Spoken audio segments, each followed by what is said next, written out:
War by Sun Tzu. Fighting yourself to be better to yourself all of the time is something few of us practice often, if ever. The first thing you have to do is seek out your darkest side hidden within you that others may or may not see. Maybe you hate coming out of your comfort zone, but stare out the window of life at others and delay joining them. Perhaps you will resist leaving your comfort zone and live in an endless loop that you resent and despise, although you created it. All of my tactics I'll use here will come from The War of Art by Stephen Pressfield, and they're forms of resistance. Resisting is more quiet than your feelings, more silent than your thoughts, and it doesn't bother you if you don't bother it. That is why it can seem hard to find at times, but trust me, it's very easy. Just look for what you procrastinate at and put off.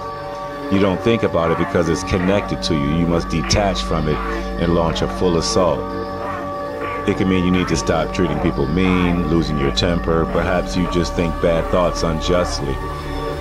Perhaps you never started a weight loss strategy that is what you resist. You're on ground of dissolution, so unify your committed side. Or if it's just cut back on smoking and you started a little bit, you're on light ground, so keep moving forward with your strategy. Or if it's just to reach out to the loved ones, you resisted that, you're isolated because of insecurity, or maybe you're arrogant, or perhaps just to leave a certain situation or person and you resist, you're on surrounded ground, make plans. First correct yourself, then correct others.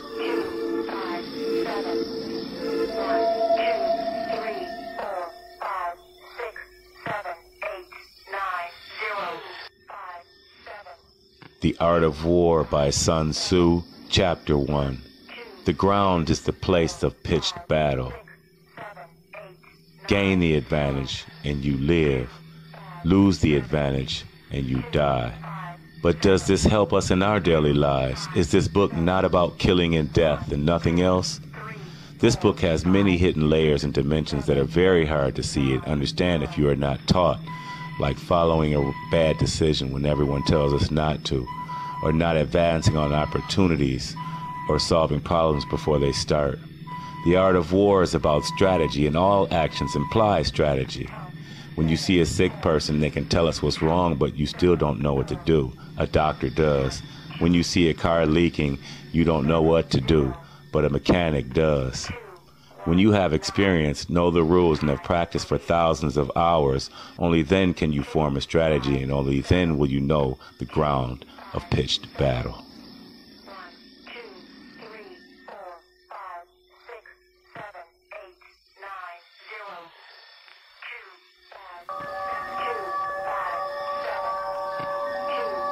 Chapter of The Art of War on armed struggle, dealing with the concrete field organization and combat maneuvers, recapitulates several of Sun Tzu's themes. Beginning with the need for information and preparation, Sun says act after having made assessments. The first who knows the measures of far and near wins. This is the rule of armed struggle. The I Ching says be prepared and you will be lucky. Again, expounding his characteristic minimalist, essentialist tactical philosophy, Sun Tzu goes on to say, take away the energy of opposing armies, take away the heart of their generals.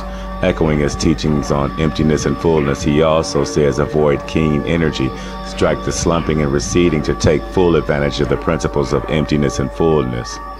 Sun teaches 4 kinds of mastery essential to the uncanny warrior: mastery of energy, mastery of the heart, mastery of strength, and mastery of adaptations. The principle of emptiness and fullness also display the fundamental mechanism of the classic yin-yang principles on which they were based, that of reversion from one to the other at the extremes. Master Sun says, do not stop an army on its way home. A surrounded army must be given a way out. Do not press a desperate enemy. The I Ching says the sovereign uses 3 chasers. Letting the game ahead escape, and if you are too adamant, action is unlucky even if you are right. The 8th chapter of The Art of War is devoted to the adaptation already seen to be one of the cornerstones of the warrior's art. Master Sun says if generals do not know how to adapt advantageously, even if they know the lay of the land, they will not be able to take advantage of it. The I Ching says persist too intensely at what is currently beyond your depth, and your fidelity to that course will bring misfortune, no gain. Adaptability naturally depends on readiness, another persistent theme of the art of war.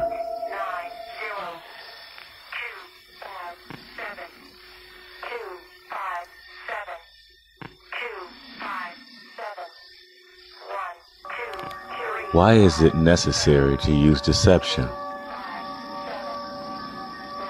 Not giving someone information that would cause them to react differently is the same as misleading them. This is because every person has a motive which may or may not be in our best interest. There can be a part of others or ourselves that we consider the enemy, even on teams of people.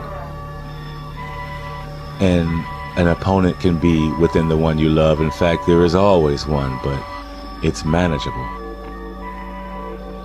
Like Mastering the Art of War says, good and evil are different, but their appearance and conditions are not always uniform. The Art of War, translated by Thomas Cleary, says, whenever someone doesn't know your motive, you win. But also that deception is used to seek victory over the opponent, and that it requires truthfulness to lead a group.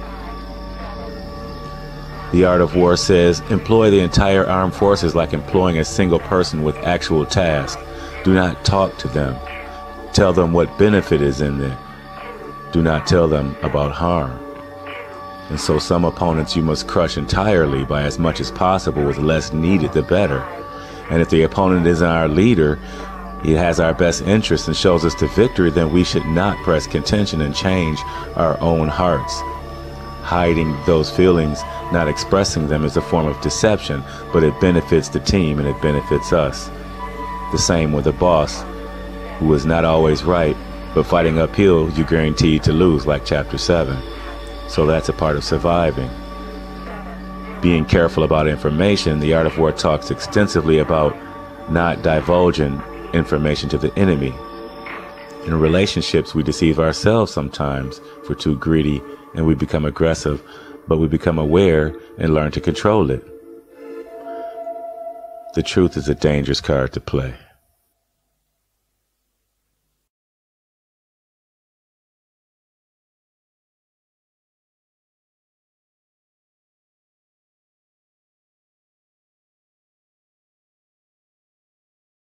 This ideal strategy whereby one could win without fighting, accomplish the most by doing the least, bears the characteristic stamp of Taoism, the ancient tradition of knowledge that fostered both the healing arts and the martial arts in China.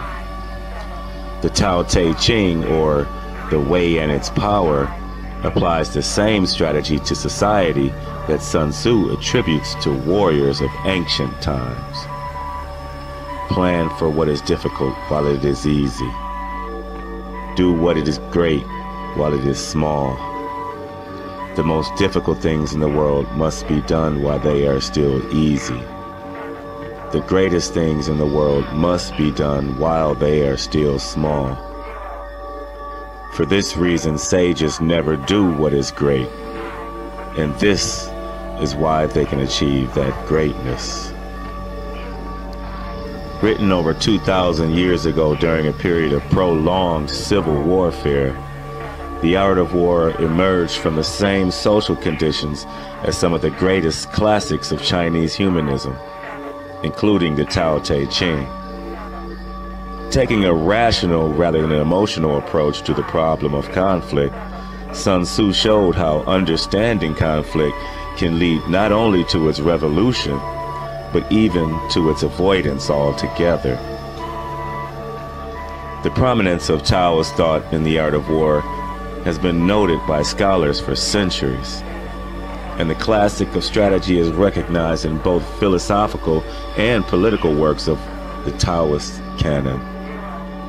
The level of knowledge represented by the upper reaches of the Art of War, The level of invincibility and level of no conflict is one expression of what Taoist lore calls deep knowledge and strong action.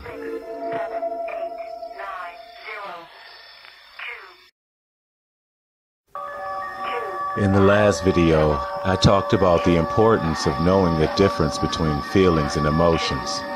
In this video, I'm going to talk about something far deeper also needed for strategy when using the art of war by Sun Tzu. Fighting yourself to be better to yourself all of the time is something few of us practice often, if ever. The first thing you have to do is seek out your darkest side hidden within you that others may or may not see. Maybe you hate coming out of your